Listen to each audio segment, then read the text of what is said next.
Okay, hi everyone.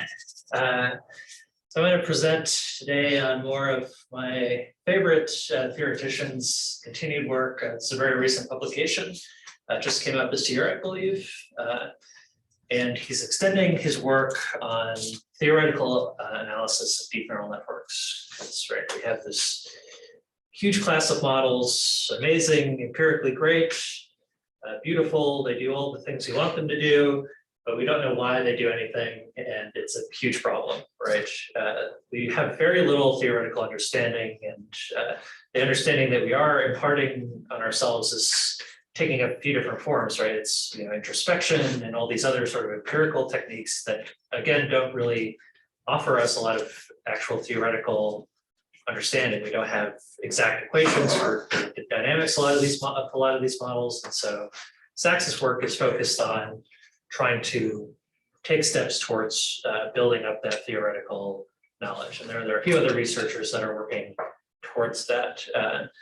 And so really, this paper is focused on this question of, he says in the introduction that we kind of understand the optimization of deep neural networks. And that's, there's a bunch of work that's come out on like statistical mechanics style analysis of the optimization, information bottleneck style stuff. There's a lot of different works that are narrowing in on theoretically explaining the optimization of deep neural networks, but we don't really understand still how our choice of architecture will affect what the model is learning. And that's what this paper is really focusing on. So if you just keep that in mind, we're really focusing on how building different architectures of deep neural networks will affect the sort of internal dynamics of what the model is capable of doing. Right, so we have this sort of canonical example with ImageNet, where we have very wide, shallow networks will tend to do better on certain like large scenes from the ImageNet data set, and deeper networks will perform better when identifying like objects, consumer goods, like fruit and stuff. So that's sort of a canonical example. And we have this nice figure that will maybe make things salient for us in neuroimaging as well. And it's really salient in a lot of deep learning right now, which is increasingly getting multitask and multimodal.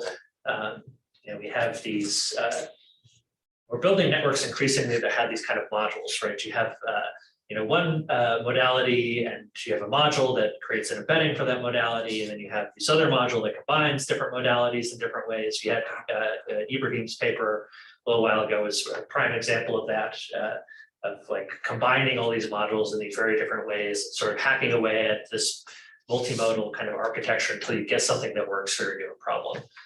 And so it's really becoming more salient to ask, okay, what are these architectures actually learning? In a very concrete sense between modalities, but also, theoretically, we want to understand what deep neural networks are doing. So I've presented, I think, all of my reading groups for the past like 3 or 4 that I've presented on have been on Sachs's work and his work on dynamics, especially. So I'm not going to go into too much detail on those past works, but it does kind of help to understand at a high level some of the stuff that he described previously with linear activated networks. So he has done a lot of his analysis previously on just deep neural networks with linear activations. So they're the same style multilayer perceptrons that we're familiar with, but we take away ReLUs or anything crazy like that. And he, in this 2014 work, which is probably one of his more famous ones, he derived some exact dynamical equations that describe the network's learning throughout the entire training period. And we had this kind of interesting cool little, can I have a laser pointer in Zoom? Or in slides? You can see my mouse. On Google Slides, I think it's L. Well, you can see my mouse anyway. So my mouse is the red one. Okay. And so in these figures here, he had this really interesting result that I personally am interested in trying to understand a little bit more, which is that the network will actually learn the dominant modes in the input-output correlation matrix, right? So you have the correlation between your input domain and your output target variable, and the neural network is actually internally learning one by one the singular values of this correlation matrix. So this is a previous result from linear networks. What was that? From the low frequency or from the high frequency? It's from largest magnitude. So the low frequency. So low frequency, yeah. Right. And he had this other kind of result on the left where you have right these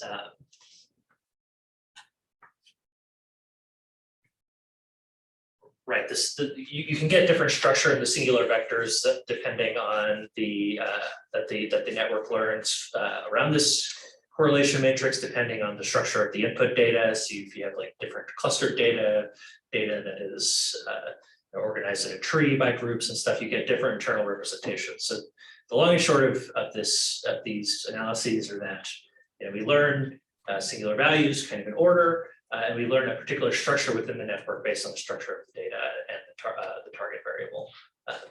So that's a very big simplification of a few very interesting papers. I definitely encourage you to look at the 2014 and the 2019 papers from Sachs. I think I presented on both of them in the past, but we're going to just move on and talk about this paper.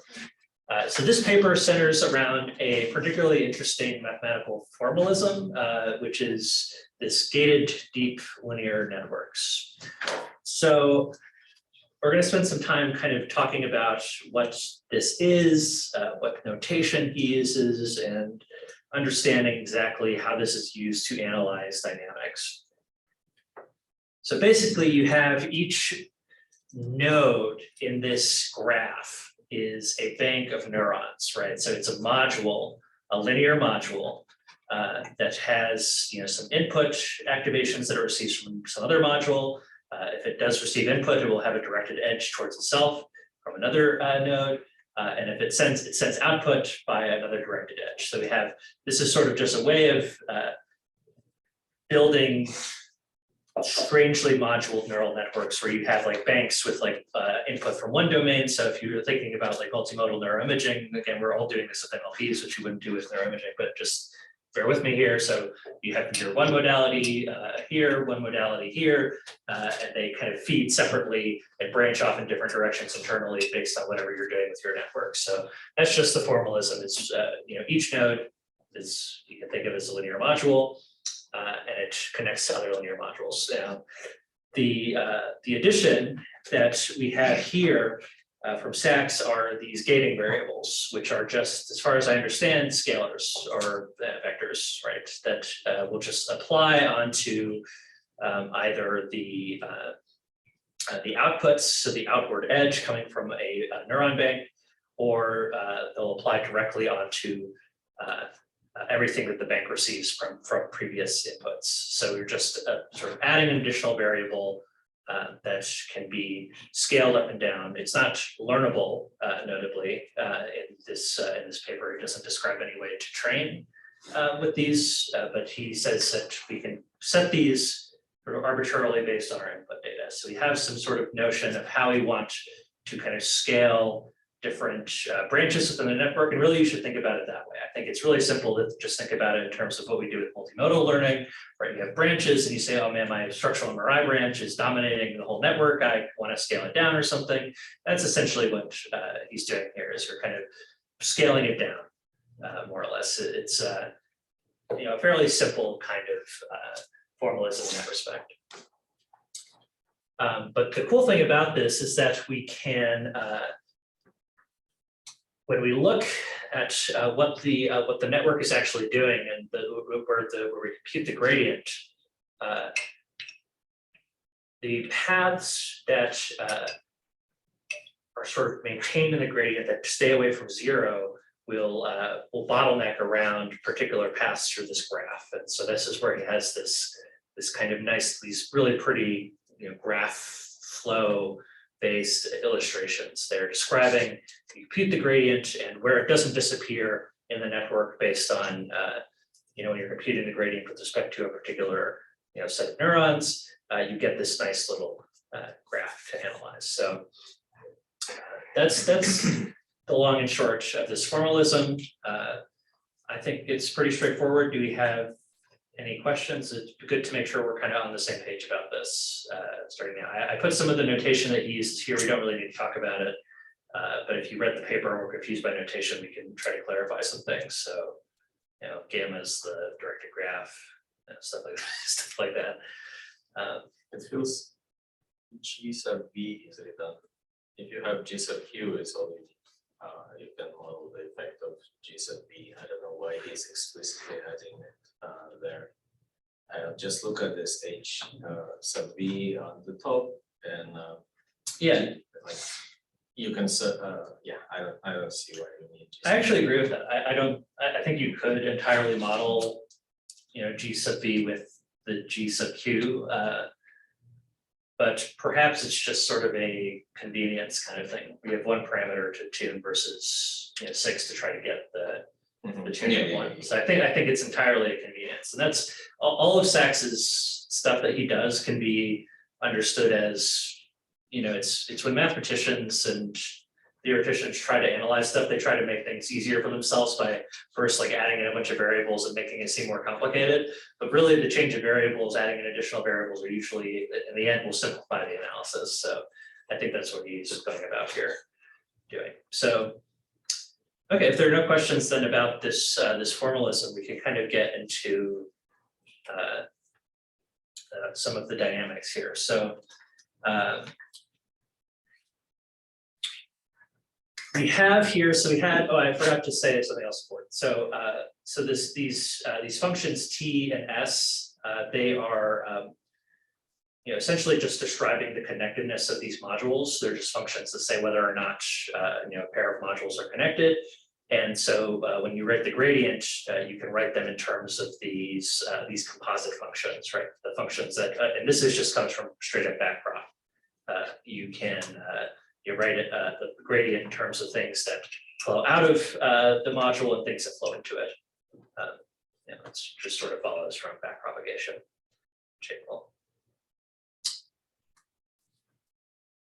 Okay.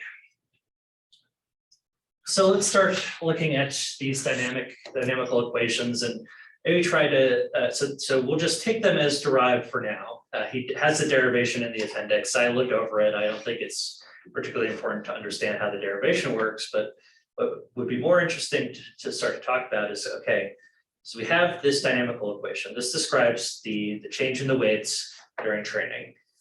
Tau is a small scalar, and we're looking at the change in the weights as we train the network. And so what do we kind of get here? So we have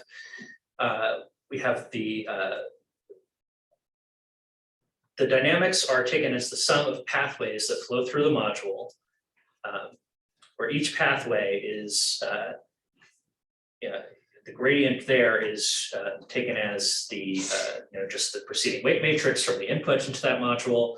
We'll talk about this capital epsilon term in a second, and then the weight matrix for stuff that flows out of the module. That just comes from, this is still linear essentially, and we're just sort of taking in the input and output there, or the weights that will give you move you towards the input and the output. So that's pretty straightforward. Is everyone clear on that? How we get there, and then we'll talk about epsilon. Okay, and then epsilon is this this input-output correlation matrix stuff that he uses to talk about the dynamics, just in terms of some convenience. So if you've ever derived the gradients for like the MSE in deep learning before, you know that you get like a term in the input that comes out. So you'll have like the MSE will look like the output of your network, or sorry, the target variable minus the output of your network squared, something like that. And when you take the derivative of that, it's all linear. You'll get your input will pop out there, and you'll have and when you cross multiply that back in, you'll get some input output multiplied together, and then you'll get the activations from the network multiplied again by the input. So that's what he describes. So this input output correlation sigma y yx is just describing that cross term between the input and the output that you get from standard gradients with linear activations. And similarly, this sigma x is the correlation of the input with itself that you again just get from backprop. And so this is actually quite similar for those of you who remember the stack stuff I presented on before. This is very similar to the dynamical equations that we got from that work. So it's entirely described in terms of, so you have these left and right multiplications of the weights, and then you get to the difference in the input-output correlation, and then the sum of the weight matrices, I believe, from I think this is from inward paths. I might need to recheck that what capital T meant, but and then the weight matrices applied to the input-output correlation. That's described there. So that's just the dynamical equations. And I've kind of talked through them. People kind of on the same page about what each of these terms kind of means. It's not entirely clear yet, what the upshot is, but we're just on the same page for now about the equations themselves, where they kind of come from. So are they for each layer separately? This is, yeah, so this is for a given the weight matrix between sort of two modules, right? So this is the weight on an edge in this graph formalism, which is, so you have a linear, and then the weights between those. So it's not like input output correlation of the entire network, it's layer by layer. Yeah, it's layer by layer. Then it kind of makes sense. Right. Okay, so with that understood, we can look at the first empirical result that he puts forward to us. So this XOR problem is a familiar problem in deep learning. So are people not familiar with the XOR problem, or so? So you're just trying to essentially do an XOR logical gate with the network. It can't be done with a single standard multi-layer perceptron. You need to do it. You need to add hidden layers in order to get nonlinearity, in order to resolve the XOR correctly and get create the correct logical gate. And so, standard perceptron. Yeah. But he shows that this formalism gives us a way to write down a simple network, which is you have your input. You have a bunch of sort of hidden submodules which are gated by some variable, and here he's only actually using the node variables. He doesn't have any sort of additional gates in between the edges, which is interesting. But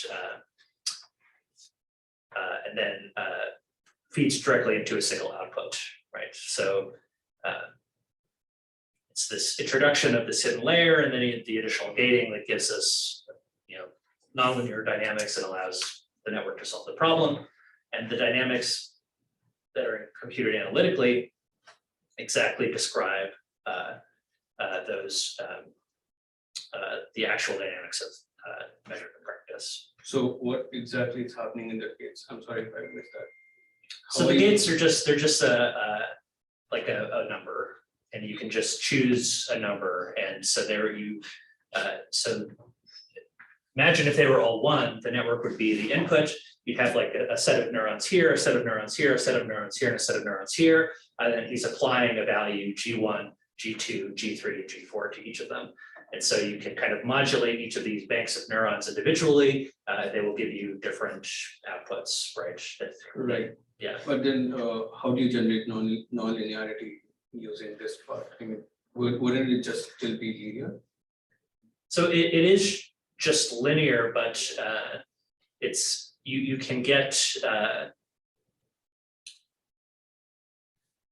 so all of the weight multiplications and stuff are linear, but the kinds of solutions you can get are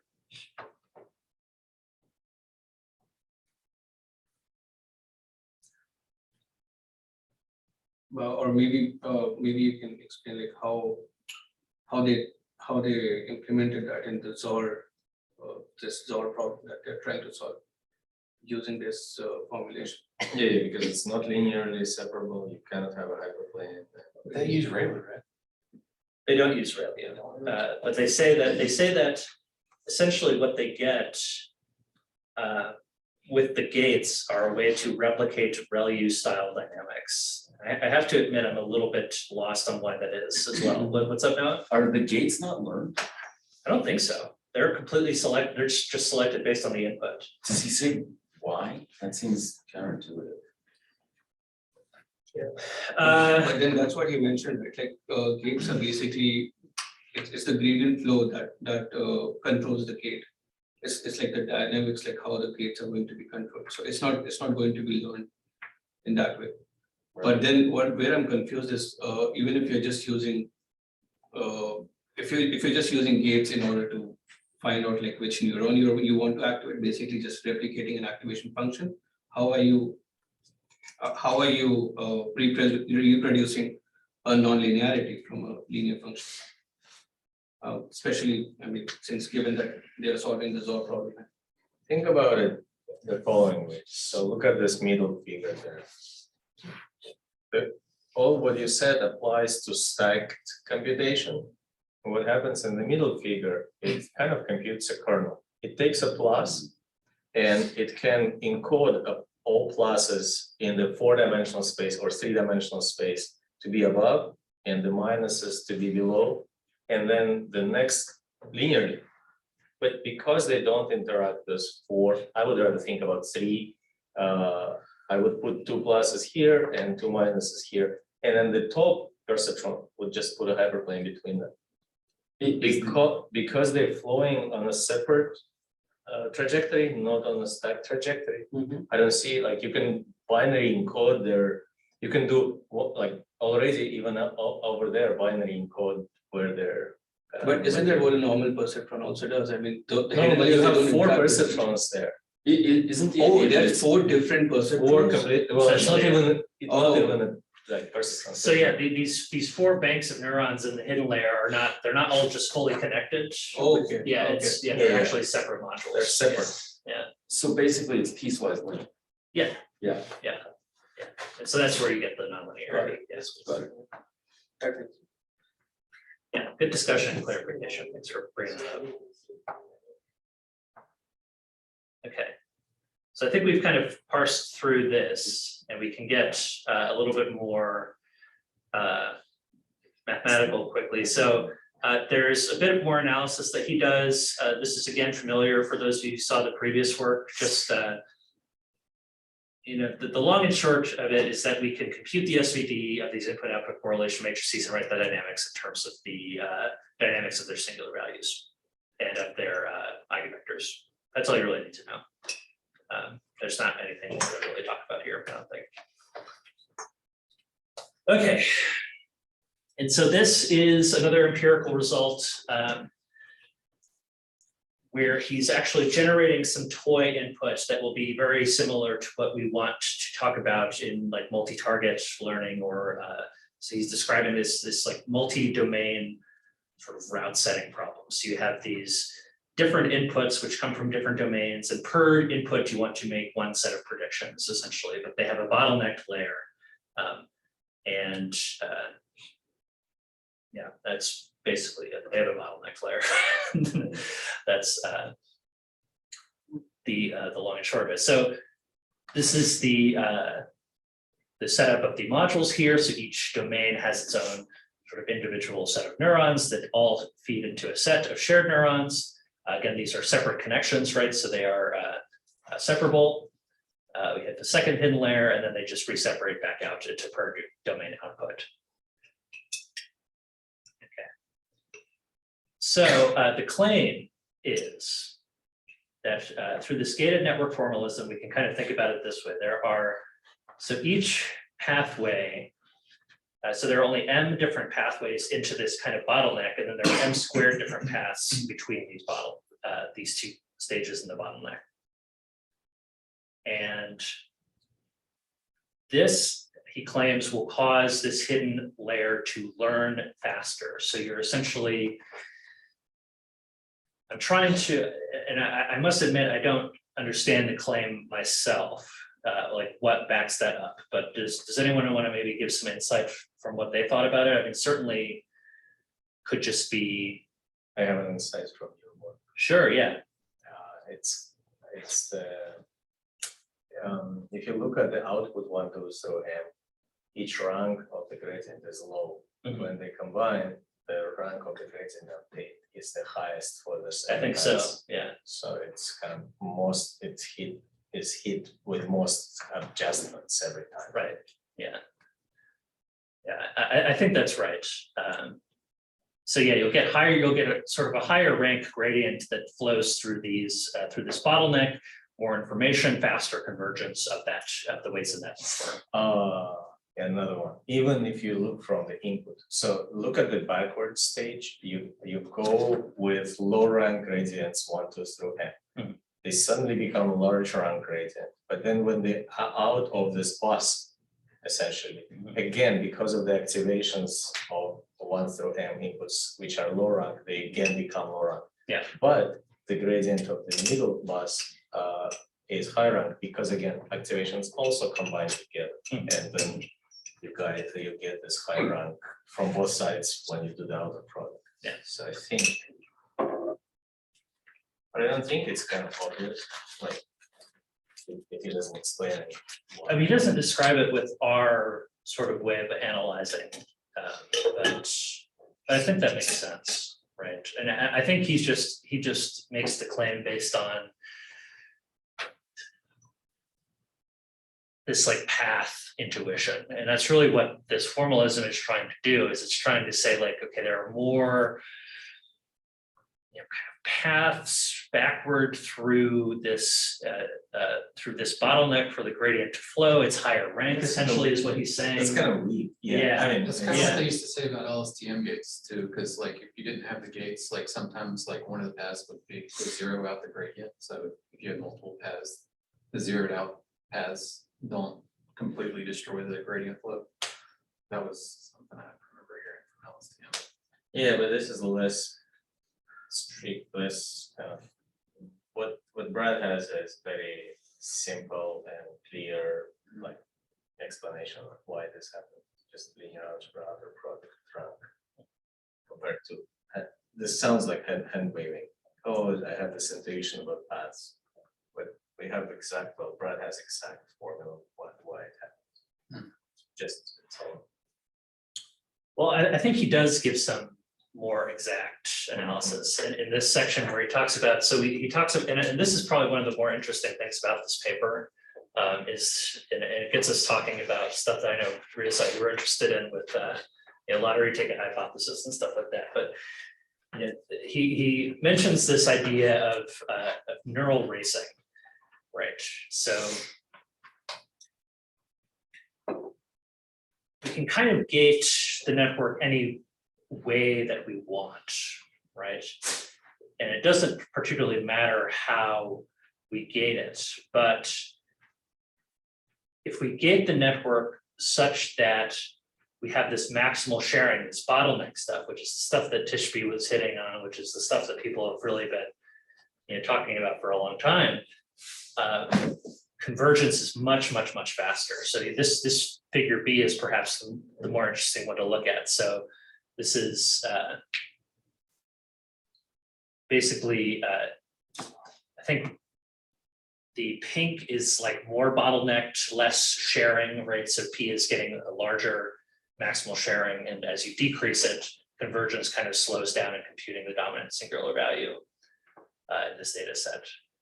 And this idea of neural racing that he posits is I think he just says it's a hypothesis that we just train a neural network without gates, but the neural network is actually doing each of these sort of different gating strategies are competing against each other. And the one that will win out is the one that learns the dominant singular value the fastest, and you get this maximal sharing representation implicitly within just any sort of normal deep neural network. And so that's where this lottery ticket stuff comes up, is you end up with a subnetwork that is essentially bottlenecked through a part of the full network that is doing most of the heavy lifting for the actual model.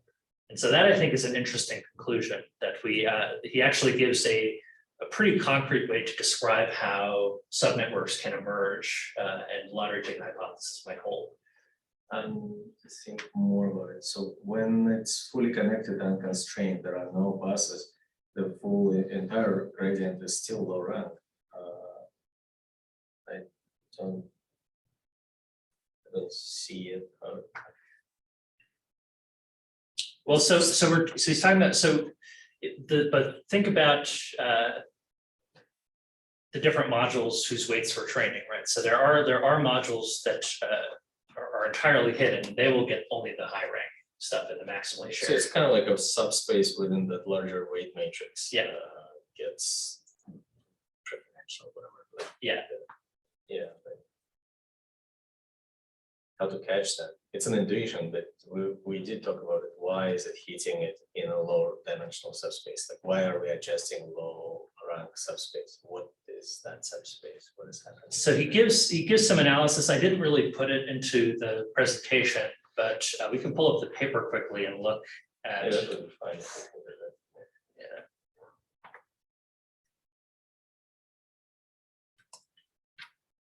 Yeah, it seems to touch exactly on the questions that we had. It's very close to stuff that I was interested in. Okay.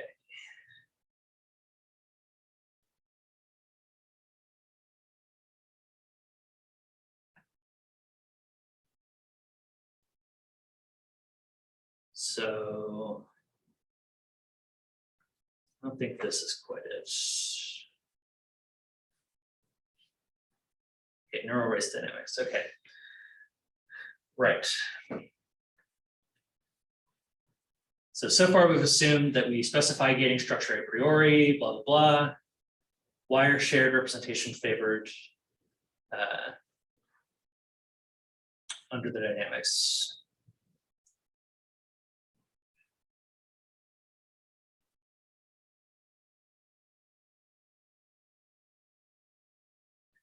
So yeah, all he says is that greater sharing leads to faster learning, and the combined network uses both shared and non-shared representations. Dynamic of each pathway will race each other to solve the task, and hence the most shared structure will dominate. I think that's pretty hand wavy. Then quantitatively, though, he says we can derive how varying degrees pathways overlap. We parameterize the degree of pathway overlap with parameter P that counts the number of pathways flowing through a given layer. And it gives this reduction. Shows the learning rate, all layers increases as P increases.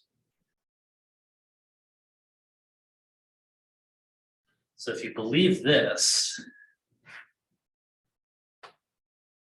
which he motivated earlier in the paper with this like kind of counting argument. You can count the number of pathways through a given hidden layer.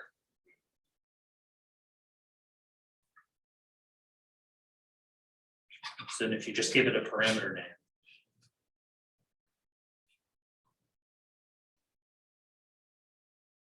B1, B2 here is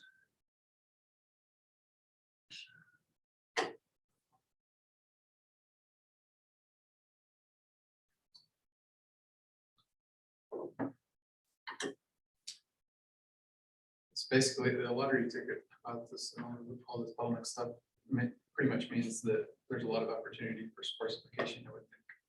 And you see that in the brain during early development, where the neurons, you start with a lot of randomly connected neurons and then they prune away.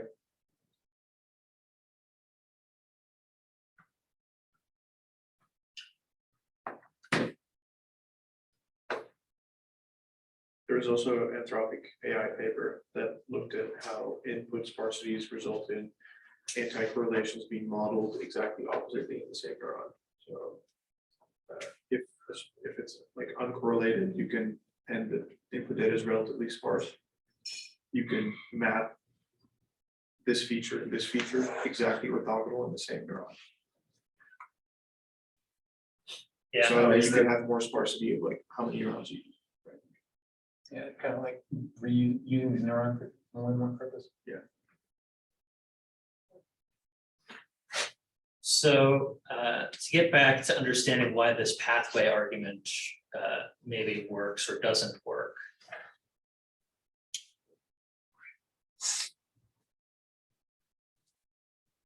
all that I can see is that he's able to, so this is for a very particular neural network that he's working with. But he's able to exactly parameterize the dynamics of that network in terms of, so this is just the dynamics for that network given from the SVD. We don't really need to understand that, but we can, I don't understand exactly how he can just introduce this P term. That's what's kind of confusing me. But maybe that's something worth looking into in the appendix, maybe at the end. But that's his argument, is that he says you can introduce this basically this coefficient that acts as a learning rate in front of the dynamical equations for each of the layers. And so therefore, a higher set of pathways going through that bottleneck will be analogous to a higher learning rate. That's the argument. Whether or not we buy it, I'm not particularly salient on all the details yet, but maybe I'll look at the appendix afterward and we can try to understand it more. That's the argument. He has some further empirical results that talk about initialization, with essentially being the argument being right, that small initialization yields these like race dynamics, which sharply drop.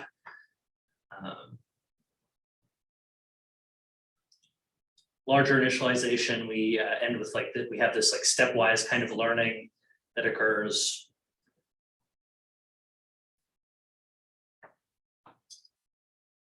Do you know what their loss function looks like? Does it have multiple terms? It's just an MSE. Okay. Yeah. So that's just an initial, another analysis that he kind of gives in terms of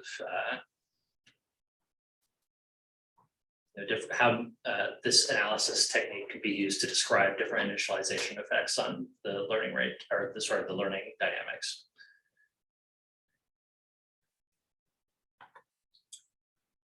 And this is his real data example. This made me very angry because we've gotten so many people mad at us for only doing much more than this analysis empirically. But they essentially are just doing MNIST and CFAR. They, for each domain input, each mode in their input, they just rotate it. So how that is even a different mode is kind of lost on me, but we'll just leave that aside. And basically, he's just repeating the analysis that he does for XOR and for this other sort of multi-domain stuff with these naturalistic data sets. This is one of my biggest critiques of this paper is that the empirical analysis beyond toy data sets is pretty lacking. But I understand why. I mean, it's it's very cool on the toy data sets, and maybe he doesn't. Things get more complicated on real data. But let's talk a little bit more. So we've gone through at a high level, I think, the formalism. We've talked a bit about what it gives us in terms of the dynamics. And we talked about, I think, my most interesting takeaway from this paper, this neural racing hypothesis that these maximally shared subnetworks will tend to dominate other sort of more dispersed networks during learning. He backs it up with some, I think, kind of hand-wavy analysis. I agree with that kind of results or criticism as well. But we can talk a little bit more. And we've already talked a little bit about lottery ticket hypothesis, about some low rank dynamics. There's potentially more to talk about with multitasking, multimodal learning, since I know some folks are looking at it right now. So maybe we can talk about what are some of the, I know Eloy's architecture pretty well, but do we have any other like architectures we could look at for multimodal learning and neuroimaging to maybe describe the interactions? Does this give us any insight into how to design multimodal networks at all? Does it give any insight into maybe how to introspect them with this theoretical analysis? No. But what do you suggest for having multimodal scenario in this case? I mean, I know like for looking at different modalities, you need to have the parameter sharing. So I think the the architecture that this paper is showing that is in the third one, I think that makes more sense to me in the case of multimodality. But then I don't understand like how the first architecture that is there where you're not sharing anything, I mean, any parameter with any node, I would say. I don't know how that would make sense. It's more like late fusion, right? The first What is it? late fusion, you just extract features completely independently and then you mix them together to make a prediction. Yeah. I mean, it's not really a prediction. So like mixing just different features. But you have like early fusion where you mix them together early on in your network, and you have late fusion where you mix them late in the network. And in this case, I would say like it's pretty late, so it's very like abstract features. You can also do it early if it's very like concrete features like edges or something. But you can see. I don't know how much this answers your multimodal question, but in brain surface reconstruction, the architectures that work well usually combine two different inductive biases in order to create the surface. There's an inductive bias for the imaging, which is usually a UNet 3D of some type. And then there's an inductive, so that's like convolutions that are for raster or voxel. And then there's like the graph neural networks, which much more closely represent the graph structure of a mesh. So like it seems to me that like if you're working with multimodal data, you need to have like your architecture needs to have an inductive bias that matches the different types of data you're trying to synthesize together, create like use these different types of networks to create a latent representation that like the logical synthesis part, like fully connected layers can utilize. Yeah, I think along that line, I mean, I think what I've been thinking about this mostly, that was not an English sentence. What I've been thinking about mostly as a consequence for multimodal learning is essentially how we fuse the data, which is a big problem in multimodal learning, right? You can just, throw everything, concatenate it equally into a single linear layer and throw everything together and hope that it learns. I keep thinking about Ibrahim's paper where you had these three different modalities and only two of them were combined at one stage and then all three were combined downstream later. And so you have very different ways of flowing through the network, Right. and that can really affect training dynamics. And sometimes people will feed things in the same thing over and over into multiple layers. And Right, and so the cool thing we could do would be, is start with like the most naive way of combining everything just equally, and then try to extract the subnetwork that best sort of, maximally shares or optimizes learning. Well, it wouldn't be that maximally shares. You would want the one that optimizes learning. That I mean, optimizes. equally, like normalize all the inputs to occupy the same vector space and then just give it to the same input weights. Yeah, just. Like don't even have those three separate networks for input embedded. I don't know about that. I was still thinking that they have separate networks for different embeddings.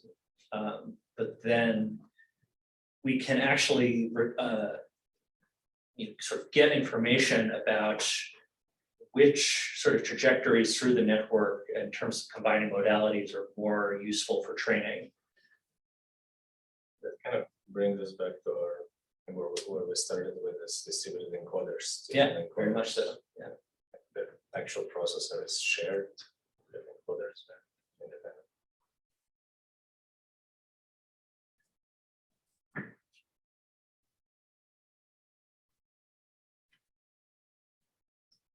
So that's just one thing to think about is multimodal learning. I think there's something very concrete to do just from throwing different modalities naively shared. I would probably start away from neuroimaging with some toy data first and see if you can quickly extract sort of different subnetworks that are more important for training, and then you can sort of prune those and then retrain, show that it trains more quickly, which is similar to the stuff that Riasat's kind of doing. Yeah, there's lots of other stuff we could do though.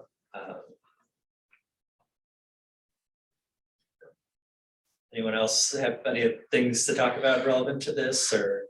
Brett, in the very beginning, you said that it's an interesting question. How can we predict the task for the neural network if we know the architecture of this neural network?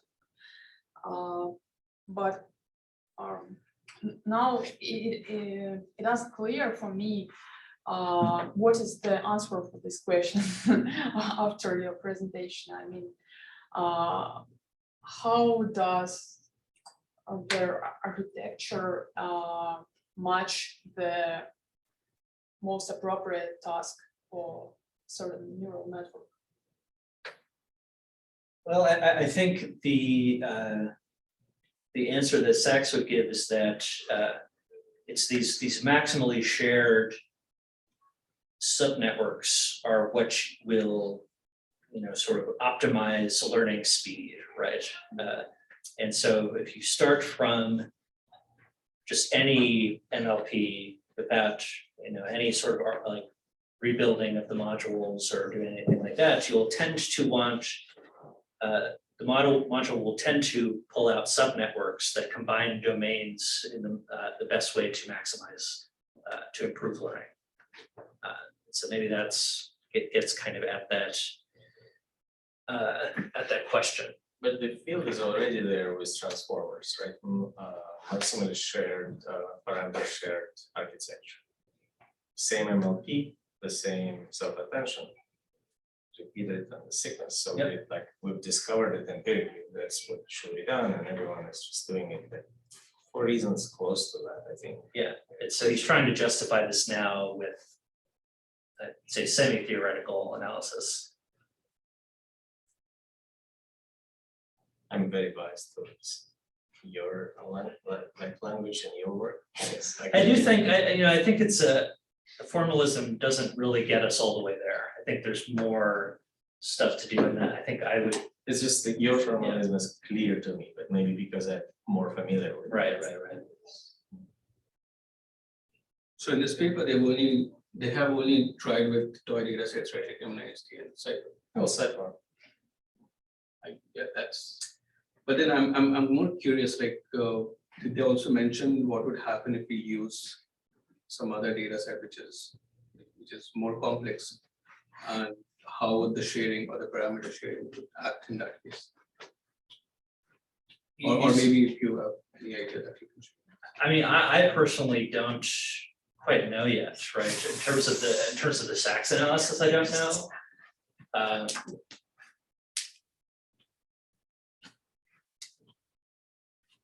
And the reason I'm asking that, because we are talking here, and you also mentioned talking about multimodality, especially in neuroimaging. That's like a very, very complex data set that you're talking about. Right. But then I mean, this paper has only showed that it works well when you're only working with toy data set as of now. Right.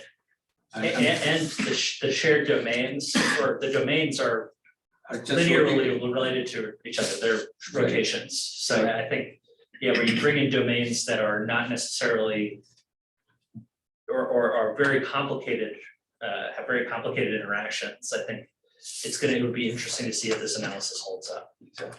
I want to come to the defense of Sachs, just because I think if you would do this on a harder data set, you wouldn't be able to say anything about it. That would make this paper like 20 pages. Like I think almost it's better to take a pause.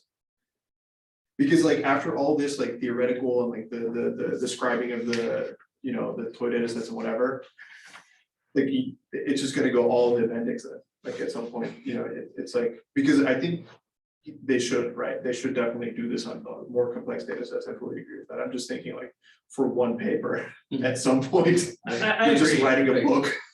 I agree, Eli. That's very much Sachs' style as well, is to start from first principles and start with the things that he knows he can exactly describe with, and that's the point, is to describe everything with the math, right?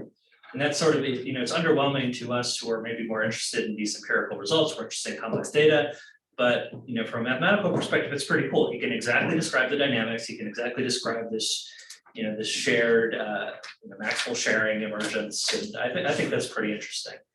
I think Eli's right, we'll probably never get to a point where we can exactly describe those dynamics for more complex data. But maybe we can take steps towards, I think, one thing that I'm looking at with some of my simulations is trying to come up with multiple modalities that are just drawn from radically different distributions. So there's something that have a really well-structured mathematical structure that you can work with, but are still different enough. You have two distributions, you can exactly repeat scale divergence between them to describe how different they are, in fact.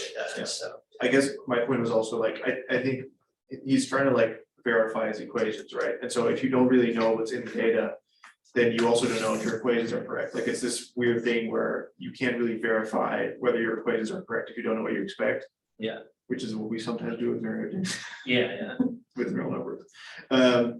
But yeah, so I mean, I get it, but I hope now that they will start going to like more complex data sets and stuff, because I think we are out of time as well, and DMAP is starting, so. Yeah, we need to go to the next meeting. The meeting is being recorded, yes. What's the next meeting?